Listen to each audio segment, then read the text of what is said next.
Hey guys, I'm going to give you guys some tips and some pointers when it comes to doing some motions. So the first thing that you want to think about is when you're hitting a motion, you want to make sure that you're getting there as fast as possible without hyperextending, and you also want to make sure that you're being really, really tight. So for example, if I were told to hit a high V, I'm going to hit it, and as you can see, I'm in a straight line. My fists are to the front, my thumbs are tucked in. I'll get into that later. And when you look here, it's kind of in front of me so I can see it in my peripheral vision. Whereas if I were to hit it loosely or hyperextend, I would just bring it up.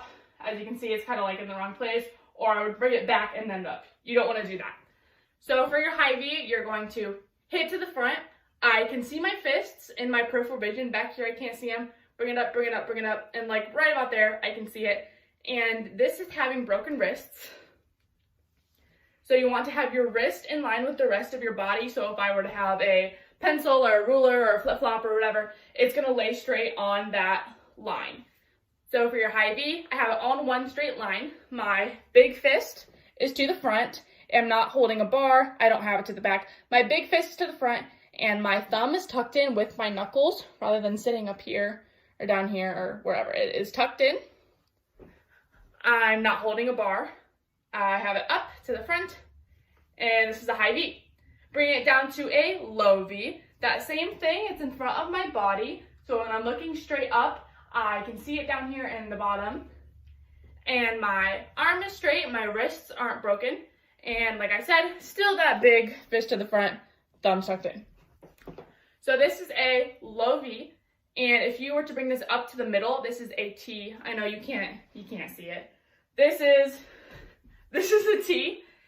And you want to have your arms kind of level with each other sometimes. If you're standing there for a while or if you're new, you'll kind of have it uneven. And just as you work on that, it will get more level with itself. And my arms are all straight. My big fist is still to the front, thumbs tucked in. My wrists aren't broken. And same thing, it's not back here, like in line with my shoulders. It's up a little bit so that I can see it when I'm looking straight ahead.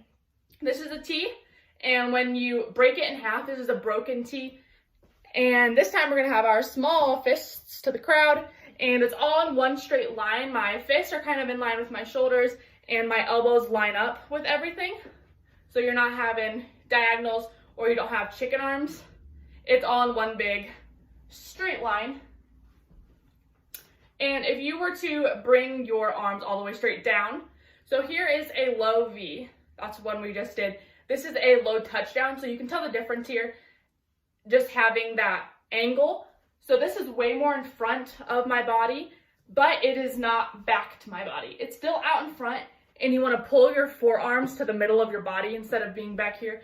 You want to pull up a little bit in your shoulders just to make sure you're tight, but you don't want your fists to touch. You just want to keep your arms parallel to each other, and still your big cinnamons, your big fists are to the crowd, and my thumbs are tucked in, and my wrists are not broken. A little bit in front of me, squeezing my chest, and if I were to change from my low touchdown up to my high touchdown, in an ideal world, you want to make sure that you can't see your ears, so you don't have your shoulders down low, your shoulders are brought back up, and your forearms are really close to your head without your fists touching. So you're still being parallel and straight line. Again, your small fists are to the front this time. You're not holding a bar You're turning out to have your small fists to the crowd, and you're pulling up, covering your ears. Now, if I were to bring down one of my arms onto my hip, this is a right punch. So my ear is completely covered. My arm, again, it's not like leaning sideways. It's still straight with my body. And my wrists aren't broken. Small fist is still to the front. This is a right punch. And switch into a left punch. Same thing, covering my ear, straight arm, broken wrists, no broken wrists, and my small fist is to the front. And back to what I was saying in the beginning about precision and placement. High V to low V to broken T to T, touchdown, touchdown, punch, punch. There was no changing of the motions. There was no hyperextending from here to here. You're just going straight down, and you're not throwing yourself back and bringing it. Something that is going to help you find that placement is just working on it a lot, spending a lot of practice time with it. You know, you're sitting watching commercials and you're just hitting your placement, hitting your placement, hitting your placement. And if you're finding that you're consistently hitting one thing wrong, stand in front of a mirror and close your eyes. And if you go to hit your high V and you're seeing that you're doing this every time, it's like, oh, well, that's what I have to work on. I have to work on my wrists. So you close your eyes, hit your motion, open your eyes, critique it, do it again and again. Muscle memory is going to be your best friend. Just work on this and I promise you're going to get better. Your arms are going to be sore, but that's okay because it's going to help you in the long run. Good luck.